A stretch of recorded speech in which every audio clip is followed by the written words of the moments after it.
Assalamualaikum warahmatullahi wabarakatuh. Jumpa bersama saya Yunita Kuatarani dalam mata kuliah Pendidikan Pancasila. Hari ini saya akan menjelaskan pertemuan ke-10. Yuk kita mulai. Pancasila dalam konteks ketatanegaraan Republik Indonesia bersama saya Yunita Kuatarani MP. Pembukaan Undang-Undang Dasar 1945. Pembukaan Undang-Undang Dasar 45 disahkan oleh PPKI pada tahun 45, tepatnya tanggal 18 Agustus. Dalam ilmu hukum, pembukaan Undang-Undang Dasar 45 mempunyai kedudukan di atas pasal Undang-Undang Dasar 1945. Namun, keduanya terjalin dalam suatu hubungan kesatuan yang kausal dan organis. Pembukaan Undang-Undang Dasar 1945. Anda pasti sudah paham isinya ya.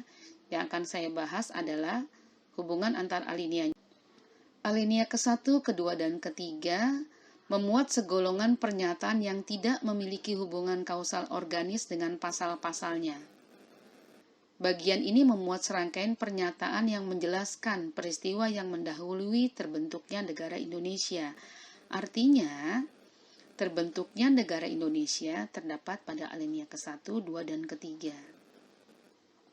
Nah, pada alinea ke-4, memiliki hubungan kausal organis, sehingga erat hubungannya dengan isi pasal-pasal Undang-Undang Dasar 1945. Nah, pada alinea ke-4 inilah termuat semua yang terkait dengan Pancasila. Pembukaan Undang-Undang Dasar 1945 sebagai tertib hukum tertinggi. Kedudukan pembukaan Undang-Undang Dasar dalam kaitannya dengan tertib hukum Indonesia memiliki dua aspek yang sangat dasar atau fundamental, yaitu pertama, memberikan faktor-faktor mutlak bagi terwujudnya tertib hukum Indonesia. Kedua, memasukkan diri ke dalam tertib hukum Indonesia sebagai tertib hukum tertinggi.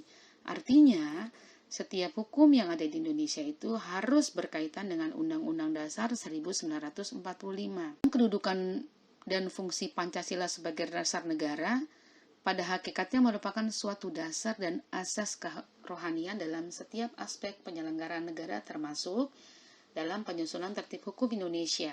Nah, artinya sumber dari segala sumber hukum di Indonesia adalah pembukaan Undang-Undang Dasar 1945. Dengan selanjutnya, pembukaan Undang-Undang Dasar 45 memenuhi syarat adanya tertib hukum Indonesia. Syarat-syarat tertib hukum yang dimaksud yaitu meliputi 4 hal, antara lain adanya kesatuan subjek. Yang kedua, adanya kesatuan asas kerohanian, yaitu selanjutnya pembukaan Undang-Undang Dasar 1945 memenuhi syarat adanya tertib hukum Indonesia. Yang ketiga adalah kesatuan daerah dan adanya kesatuan waktu. Maka disusunlah kemerdekaan kebangsaan Indonesia ini dalam suatu Undang-Undang Dasar Negara Republik Indonesia. Hal ini menunjukkan saat mulai berdirinya negara Republik Indonesia yang disertai dengan suatu tertib hukum sampai seterusnya selama kelangsungan hidup negara Republik Indonesia. Pembukaan undang-undang memenuhi syarat adanya tertib hukum Indonesia. Adanya kedudukan pembukaan Undang-Undang 45 dalam tertib hukum Indonesia adalah sebagai berikut. Yang pertama, menjadi dasarnya nih undang-undang. Pembukaan undang-undang merupakan faktor mutlak bagi adanya suatu tertib hukum Indonesia. Hal ini dalam pembukaan Undang-Undang 45 telah terpenuhi ya. Yang kedua, pembukaan undang-undang memasukkan diri di dalamnya sebagai ketentuan hukum yang tertinggi, sesuai dengan kedudukannya itu sebagai asas bagi hukum dasar baik yang tertulis maupun hukum dasar tidak tertulis, serta peraturan-peraturan hukum lainnya yang lebih rendah. Ditinjau dari segi isinya, maka pembukaan undang-undang membuat dasar-dasar pokok negara sebagai berikut. 1. Dasar tujuan negara. Ketentuan diadakan undang-undang dasar negara. Kemudian bentuk negara juga. Dasar filsafat negara. Undang-Undang 45 tetap terlekat pada kelangsungan hidup negara Republik Indonesia. Berdasarkan hakikat kedudukan pembukaan undang-undang sebagai naskah proklamasi yang terinci, sebagai penjemahan proklamasi kemerdekaan, serta dalam ilmu hukum memenuhi syarat bagi adanya suatu tertib hukum di Indonesia. Pengertian isi pembukaan Undang-Undang 45, alinea pertama. Pengertiannya adalah deklarasi kemerdekaan atas seluruh bangsa di dunia yang merupakan suatu pernyataan yang bersifat universal. Alinea kedua, pengertiannya adalah realisasi terhadap hasil perjuangan dalam suatu cita-cita bangsa dan negara yang telah merdeka.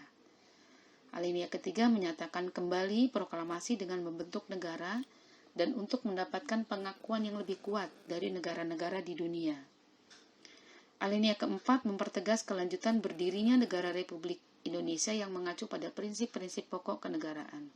Oke, next.